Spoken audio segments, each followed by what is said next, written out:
2 വർഷം 4 മാസമായ ഷിയാബിന്റെ റിസൾട്ട് നമ്മൾ കാണാൻ പോകുന്നത്. കാറ്റടിച്ച് കഴിഞ്ഞാൽ ഫുൾ അങ്ങോട്ട് പറക്കും. ഫസ്റ്റ് നമ്മൾ നീഡിൽ ചെയ്ത് ഇപ്പൊ സഫയർ ചെയ്ത് സഫയർ തമ്മിൽ മാറ്റമുണ്ട്. കാരണം എടുത്ത് ഒരു പുള്ളി വന്നിട്ട് നോക്കിയിട്ട് മുടിയൊന്നും ഇല്ലാതെ ഈ ഒരു അവസ്ഥയാണ്. കാരണം 2 പ്രാവശ്യം ട്രാൻസ്പ്ലാന്റ് ചെയ്ത വ്യക്തിയാണ് കേട്ടോ.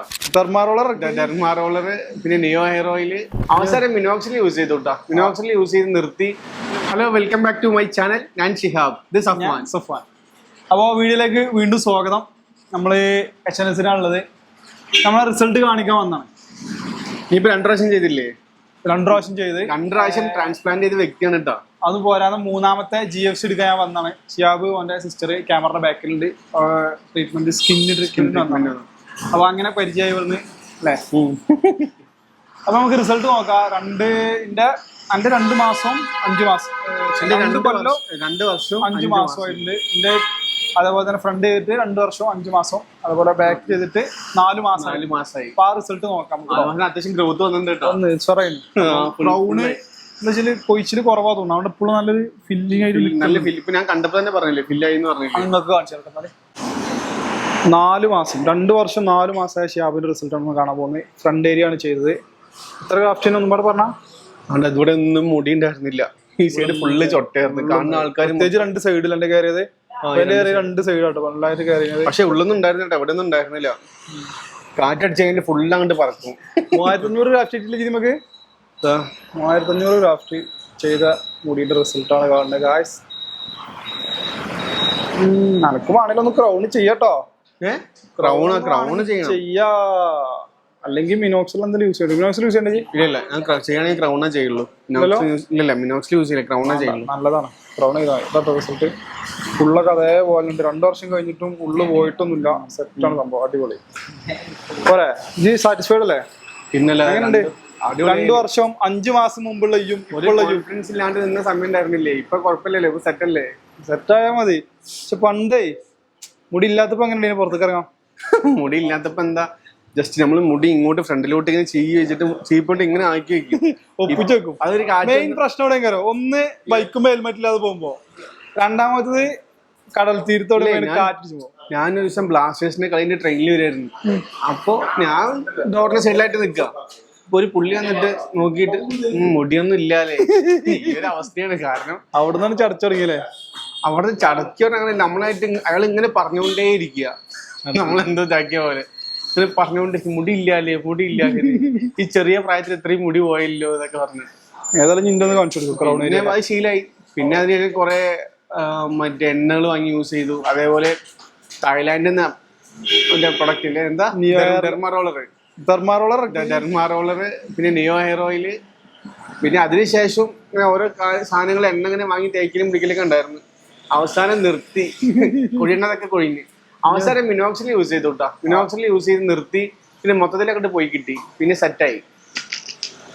റിസൾട്ട് കാണിച്ചു സഫ്വാനെ, ഇപ്പൊ 2ാമത്തെ ട്രാൻസ്പ്ലാന്റ് കഴിഞ്ഞപ്പോ 4 മാസമായില്ലേ? 3 മാസം 4 മാസമായോ? ഇപ്പൊ എങ്ങനെ മുടി കൊഴിയുന്നുണ്ടോ? ഇപ്പൊ മുടി കൊഴിയുന്നുണ്ടോ? ഷെഡിങ്ങേ മനസ്സിലാവണില്ല. എന്താ വെച്ചാല് ഇപ്പോഴും കുറ്റിയുള്ള പോലെ വന്ന് നോക്കിയാ ഇപ്പോഴും ഫുള്ള് പോയിട്ടില്ല. പോയാലാ പഴയ പോലെ ആവണ്ട. ഇപ്പോഴും കുറെ ഫില്ലിംഗ് ആയിട്ടുണ്ട് ഈ സൈഡൊക്കെ. ഇവിടെ ക്രൗൺ തന്നെ ഫില്ലാണ് ഇപ്പോഴും ഫുള്ളായിട്ട്. പക്ഷെ നമുക്ക് ക്യാമറ അടുത്തോണ്ട് വരുമ്പോൾ നമുക്ക് അങ്ങനെ തോന്നുന്നുള്ളൂ, അല്ലാതെ നമുക്ക് അങ്ങനെ ഫീൽ ചെയ്യുന്നില്ല. കാരണം കുറെ ഫില്ലായിട്ടുണ്ട്, കുറെ ഭാഗത്തൊക്കെ ഫില്ലായിട്ടുണ്ട്. എടുത്തോടത്തൊക്കെ വൃത്തിയായിട്ടോ. നമ്മളെ 4000 ഗ്രാഫ്റ്റ് സെറ്റാണ്. മുടി എടുത്തോടെ നോക്കട്ടെ എങ്ങനെയുണ്ട്. മുടി എടുത്തത് അവിടെ. ഇവിടൊക്കെ ഫില്ലായിട്ട് കുഴപ്പമൊന്നുമില്ല. സെറ്റ് അല്ലേ? സെറ്റാണ്. ഇവിടൊക്കെ വൃത്തിക്കായിട്ടുണ്ട്. പക്ഷെ ഇതിപ്പോ 4 മാസമായിട്ടുള്ളൂ. ഇനി ജസ്റ്റ് കൊണ്ട് കാണിച്ചേ. 4 മാസത്തത് ഇത് ഇവിടെ ഓൾറെഡി ചെയ്തതാണ്. ഇത് പക്ഷെ കുറ്റിയാക്കിയിട്ട് ഇപ്പൊ 4 മാസമായിട്ടുള്ളൂ. വളർന്ന് നല്ല വളർച്ച ഉണ്ട്. ക്രൗണ് നമ്മൾ ചെയ്തിട്ട് ഇപ്പോ 4 മാസത്തെ സെറ്റപ്പ് ഇതാ. പക്ഷെ എന്നാലും ഓവറോൾ സെറ്റ് ആയിട്ടുണ്ട് കേട്ടോ. ചെയ്തിട്ട് ഇപ്പൊ ഒരു പണ്ടത്തെ ഇത് മാറി. കാരണം ആ ട്രിപ്പ് പോയി വന്നതിന് ശേഷം മുടി ഒരുപാട് കൊഴിഞ്ഞു പോയിട്ടുണ്ടായിരുന്നു. പിന്നെ കറക്റ്റ് പ്രോപ്പർ കുറച്ച് GFC കാര്യങ്ങൾ എടുത്തു. അതിന് മാറ്റം ഇപ്പൊ അടുപ്പിച്ചു. അതേപോലെ 3 നമ്മൾ എടുത്തില്ലേ, അതിന് മാറ്റം ഉണ്ടാവും. പക്ഷെ ഇപ്പൊ എന്തായാലും എങ്ങനെയുണ്ട് ചെയ്തിട്ട്? എല്ലാരും എന്താ പറയാണ് കൂട്ടുകാരൊക്കെ? ആർക്കും മനസ്സിലാവണമെന്നില്ല നമ്മൾ ചെയ്തത്. മുടി കുറ്റിയാക്കി പോയി ചെയ്തു എന്നുള്ളതിനേ ഉള്ളൂ. അല്ല ക്രൗൺ ഏരിയ ചെയ്യുമ്പോൾ പെട്ടെന്ന് മനസ്സിലാവുന്നില്ല. ഫ്രണ്ട് ഏരിയ ചെയ്യുമ്പോഴാണ് നല്ലോണം വെക്കുമ്പോ. പക്ഷെ ഇപ്പൊ നീ ചെയ്തേലും നമ്മൾ ഫസ്റ്റ് ആദ്യത്തെ പ്രാവശ്യം ചെയ്തപ്പോ പെൻ മെത്തേഡ് അല്ലേ യൂസ് ചെയ്തിട്ടുണ്ടായിരുന്നത്? ഫസ്റ്റ് നമ്മൾ നീഡിൽ ചെയ്ത് ഇപ്പൊ സഫയർ ചെയ്ത്. സഫയർ തമ്മിൽ മാറ്റമുണ്ട്. കാരണം എടുത്ത് കിട്ടുന്നുണ്ട്. പിന്നെ അതേപോലെ മുറിവ് ഉണങ്ങാൻ സ്പീഡ് വേദന കാര്യങ്ങളൊക്കെ കുറവുണ്ട്. വേദന എനിക്ക് അത്ര മനസ്സിലാവുന്നില്ല. മറ്റേ നീരുണ്ടായിരുന്നോ മുഖത്തൊക്കെ? ഇല്ല, നീരൊരു തുള്ളി വന്നില്ല. ഒരു തുള്ളി വന്നില്ല. സെറ്റൻ അടിപൊളി. ചെയ്തപ്പോ അങ്ങനെ പെയിൻ ഒക്കെ ഉണ്ടായിരുന്നോ? പെയിൻ ചെയ്തപ്പോ കുറച്ചുണ്ടായിരുന്നു. പെയിൻ എന്തായാലും ഉണ്ടാവും, അത് അറിയാം എന്തായാലും. പിന്നെ ഈ സെൻസിറ്റീവ് ഏരിയ ആണ് ഈ സഫയർ. ഞാൻ ചെയ്തിട്ടില്ല സഫയർ മെത്തേഡ്, എനിക്ക് അറിയില്ല. ചെയ്യാലോ, സമയമുണ്ടല്ലോ, അടുത്ത നമുക്ക് അത് ചെയ്യാം. ചെയ്യാൻ എടുക്കട്ടെ, എന്ത് പോയാ വലിയ സുഖമൊന്നും ഉണ്ടാവില്ല. സഫാൻ ഇപ്പൊ കുറച്ച് മാസങ്ങൾക്ക് മുന്നേ കൊച്ചിയിൽ ഒരു പുള്ളി ട്രാൻസ്പ്ലാന്റ് ചെയ്തിട്ട് ഒരുപാട് പ്രശ്നങ്ങൾ ഉണ്ടായിട്ടുണ്ട്. കാരണം കുറെ ഒരു 15-16 ഓപ്പറേഷൻ കഴിഞ്ഞു, ഇപ്പോഴും ഓപ്പറേഷൻ ചെയ്തുകൊണ്ടിരിക്കുകയാണ്. പുള്ളി എന്റെ ഫ്രണ്ടാണ്. അപ്പൊ കഴിഞ്ഞ കുറച്ച് ദിവസം മുന്നേ ഞാൻ വിളിച്ചിട്ടുണ്ടായിരുന്നു. ഇപ്പൊ പുള്ളി ഓക്കെയാണ്. ഇപ്പൊ പുള്ളി എല്ലാതും മാറി. ഇപ്പൊ പുള്ളി ഒറ്റയ്ക്ക് യാത്ര ചെയ്യാൻ തുടങ്ങി, എല്ലാം സെറ്റ് ആയിട്ടുണ്ട്. അന്ന് നമ്മള് വീഡിയോസിലൊക്കെ കാണുമ്പോ ഒരു പൈപ്പൊക്കെ ഇട്ടിട്ട് ബാഗെല്ലാം ഭയങ്കര കാണുമ്പോ കുറെ പേര് ട്രാൻസ്പ്ലാന്റേഷൻ സംഭവം നിർത്തി ചെയ്യാൻ പൂതിച്ച ആൾക്കാര് വേണ്ടെന്ന് വെച്ചിരുന്നു. കാരണം മൂപ്പര അവസ്ഥ കണ്ടിട്ട്. പക്ഷെ ഇപ്പൊ പുള്ളി ഓക്കെയാണ്. ഇപ്പൊ പുള്ളി ഒറ്റയ്ക്ക് യാത്ര ചെയ്യാൻ തുടങ്ങി. ഇപ്പൊ എല്ലാം മാറി സെറ്റായി വരുന്നുണ്ടെന്നാണ് പുള്ളി പറഞ്ഞത്. പക്ഷെ ഇനി ഓപ്പറേഷൻ ഉണ്ട് പുള്ളിക്ക്. പക്ഷെ അതെല്ലാം കറക്റ്റ് ആയിട്ട് കണ്ടിന്യൂസ് പോലെയാണ് പുള്ളിക്ക് ഓക്കെ ആവുള്ളൂ. ഇപ്പൊ ഏകദേശം, കാരണം പുള്ളിയുടെ ഡോക്ടർ പറഞ്ഞത് മരണത്തിന്റെ വക്കിൽ നിന്നാണ് രക്ഷപ്പെട്ടതെന്ന് പറഞ്ഞത്. ആ ഒരു തലയോട്ടിന്റെ ഇതുവരെ കണ്ടു എന്നല്ല പറഞ്ഞു. അപ്പൊ ഇതിന്ന് എന്താ മനസ്സിലാക്കേണ്ടതെന്ന് വെച്ച് കഴിഞ്ഞാല്, നമ്മൾ ട്രാൻസ്പ്ലാന്റ് ചെയ്യാൻ ഉദ്ദേശിക്കുന്ന സമയത്ത് നമ്മൾ നല്ലൊരു ക്ലിനിക്ക് തിരഞ്ഞെടുക്കണം ആദ്യം. അതായത് നമ്മളിന്റെ റിസൾട്ട് കാര്യങ്ങൾ ഇതെല്ലാം നോക്കി നമ്മൾ അത്രയും ഉറപ്പിച്ച ശേഷം മാത്രമാണ് മുന്നോട്ട് പോകാൻ പാടുള്ളൂ. അല്ലാതെ ചെറിയ ഡെന്റൽ ക്ലിനിക്കോ അതേപോലെ ചെറിയ ക്ലിനിക്കോ പൈസ കുറവ്, ഇപ്പൊ നമ്മുടെ കേരളത്തിൽ തന്നെ ഒരുപാട് പൈസ കുറവുള്ള ക്ലിനിക്ക് ഇത്ര ക്യാഷിന് ഇത്ര രൂപ വെച്ച് ചെയ്യാന്നൊക്കെ പറഞ്ഞ് ഒരുപാട് പേര് ഇറങ്ങിയിട്ടുണ്ട്. പക്ഷെ അതിലൊന്നും പോയി വീഴാതിരിക്കുക. നമ്മള് പൈസ കുറവാണെന്നുണ്ടെങ്കിലും മാക്സിമം റിസൾട്ട് ആൾക്കാർക്ക് ഒരു ബുദ്ധിമുട്ടില്ല എന്ന് ഉറപ്പ് വെച്ചതിന് ശേഷം മാത്രം ചെയ്യാം. പൈസ എല്ലാം നോക്കണ്ടേ, അവിടുന്ന് ചെയ്ത ഒരാളെ റിസൾട്ട് അത് നോക്കണം ശരിക്ക്. എന്താ പറയാ, അയാളെ നമ്പർ വാങ്ങിയിട്ട് വിളിച്ചു നോക്കിയിട്ട് കൺഫേം ആക്കിയിട്ട് ചെയ്യാൻ പാടുള്ളൂ. അടുത്ത് മറ്റേന്താ വെച്ചാല് പല ക്ലിനിക്ക് പരസ്യം എന്ന് പറഞ്ഞാൽ ഭയങ്കര പരസ്യമാണ്. അതിപ്പോ ഇപ്പോഴത്തെ കാലത്ത് അല്ല ChatGPT എന്നൊക്കെ ഉള്ളതുകൊണ്ട് പല മുടി വെക്കാൻ കഴിയും, ഉള്ളോലെ മുടി കളയാൻ കഴിയും, ഒക്കെ കഴിയും. അത് കണ്ടാൽ നമ്മൾ വീണ്ടും ഒരു കാര്യമില്ല. റിസൾട്ട് ഉള്ള ഒരാളെ നേരിൽ കണ്ടിട്ട് പറ്റണേ. അങ്ങനെ നിങ്ങൾ ട്രാൻസ്പ്ലാന്റ് തന്നെ ഉദ്ദേശിക്കുന്നുണ്ടെങ്കിൽ മെയിൻ ആയിട്ട് നിങ്ങൾ ആ സെന്ററിനെ കുറിച്ച് നന്നായിട്ട് അന്വേഷിക്കുക. അതേപോലെ അതിന്റെ റിസൾട്ട് കാര്യങ്ങൾ എന്തായാലും ചെക്ക് ചെയ്തതിനു ശേഷം മാത്രം ചെയ്യുക. എല്ലാ ഇതിലോട്ട് ഇറങ്ങി തിരിക്കരുത്. കാരണം നമ്മുടെ ലൈഫാണ്. ലാസ്റ്റ് ഇപ്പൊ പുള്ളി ചെയ്ത പോലെ പുള്ളിക്ക് കുറച്ച് പൈസ ചെലവായിട്ടുള്ളൂ മുടി വെക്കാൻ വേണ്ടിയിട്ട്. ഇപ്പൊ അതിന്റെയൊക്കെ 100 ഇരട്ടിക്ക് മേലെ പൈസ ചെലവായിട്ടുണ്ട്. അതും വളരെ വേദന സഹിച്ച് ഓൾറെഡി ആലോചിക്കാം. നമ്മൾ ഈ മുടി വെക്കുന്ന ഒരാളെല്ലാവരും കളിയാക്കുക ചെയ്യാം. എന്താ പറയാ, ഈ മുടി വെച്ചിട്ട് വേറെ അസുഖം കൂടി വരുമ്പോ ആൾക്കാർ മുഴുവൻ അയാൾ കുറ്റപ്പെടുത്താനുണ്ടാവുള്ളൂ.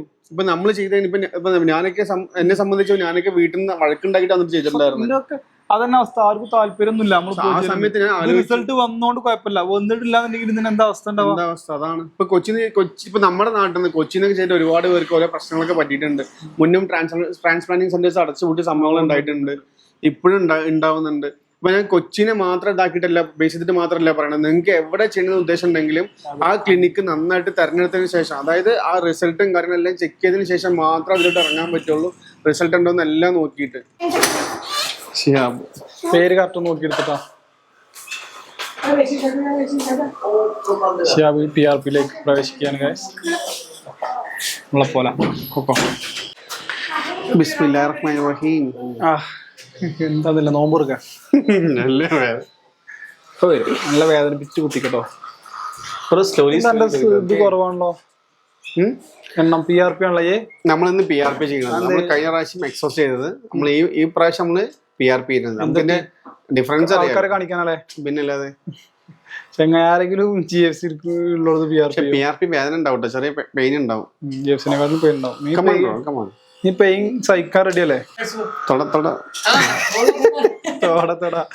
പെയിൻ അലച്ചിട്ടേ ആദ്യം നമ്മളെ പേര് കാണിച്ചുകൊണ്ട് കൺഫേം ചെയ്തിരുന്നു. നമ്മളെ ചീഫ് കൂടെ ചിരിക്കുടിക്കാണ് പുള്ളി. ചീഫാണ് ഇവിടെ ഒന്നുമല്ല. എന്താ മൂപ്പരെ കണ്ടിട്ടുണ്ടോ? മൂപ്പരാണ്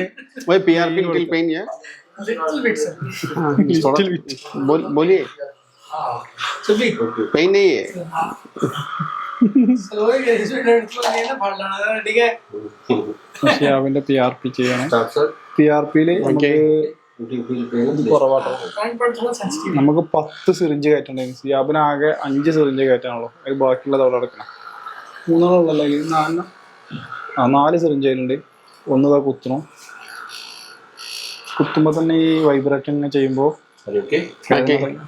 ഓക്കെ വേദന വേദനയില്ല എന്നാന്ന് പറയുമ്പോ ഉണ്ടാവും ഒന്ന് എക്സ്പ്രഷൻ വേദനന്റെ എക്സ്പ്രഷൻ കിട്ടില്ല അവിടെ ഇപ്പൊ അങ്ങനെ ഇതായിട്ടില്ല. സെൻസിറ്റീവിലോട്ട് പോലേ അപ്പൊ അറിയാം അതിന്റെ അത് എന്താണെന്നുള്ളത്. ചെയ്തില്ല സിമ്പിൾ ഒക്കെ എന്താ പറയുക വേദനയ്ക്ക് എന്നിട്ടാണെന്ന് കട്ട് ചെയ്യാനേ കയ്യുമ്മലൊക്കെ ഉള്ളൂ കൈയൊക്കെ വിറങ്ങലിച്ച് പിടിച്ചനെ. Okay fine fine. ഈ വീഡിയോ ഉള്ളതുകൊണ്ടല്ലോ ഉണ്ടാത്തല്ലേ ഇങ്ങനെ ഒന്നല്ലേ അതെ കൊടുക്കൊടു അതാണ് കിട്ടണ്ടേ. സംഭവം PRP പെയിനൊക്കെ ഉണ്ട് ചെറിയ പെയിൻ. ട്രാൻസ്പ്ലാന്റേഷൻ ചെയ്യണ സൂചിയാണോ PRP സൂചി എനിക്ക് വേദന കൂടുതൽ? ട്രാൻസ്പ്ലാന്റേഷൻ മറ്റേ എന്താ പറയാ അനസ്തേഷ്യ അല്ല സൈക്കൂല ഫ്രണ്ടിലെ നെറ്റി കുത്തുമ്പോഴേ. എൻ്റെ മൂന്നാമത്തെ GFC ഷിയാബ് വെറൈറ്റി ആയിട്ട് PRP സമയമില്ലാന്ന് പറഞ്ഞു. സമയമുണ്ടല്ല കാരണം നമ്മൾ എപ്പോഴും GFC മാത്രം ചെയ്തിട്ട് ആൾക്കാർ കാണുന്നുള്ളൂ. അപ്പൊ നമ്മൾ PRP ചെയ്തിട്ട് ആൾക്കാർക്ക് കാണിച്ചു ഈ പൈസക്കാരനല്ലാത്ത തെളിയിക്കാൻ വേണ്ടി പറഞ്ഞ പൈസ എടുത്തത്. ഏതായാലും അങ്ങനെ 2 ആൾ കഴിഞ്ഞു. എനിക്ക് ഞാൻ ബൈക്കുമ്പോൾ വന്ന് ഈ അപ്പോ അങ്ങനെ പോവാണ് ഞാൻ ഇങ്ങനെ പോവാണ്. അപ്പൊ ഇനി അടുത്തൊരു വീഡിയോ ആയിട്ട് നമുക്കൊരു സസ്പെൻസ് പൊളിക്കാനുണ്ട്. അപ്പൊ ഒരു അടുത്ത വീഡിയോ ആയിട്ട് കാണാം. ഇതുവരേക്കും ബൈ ബൈ.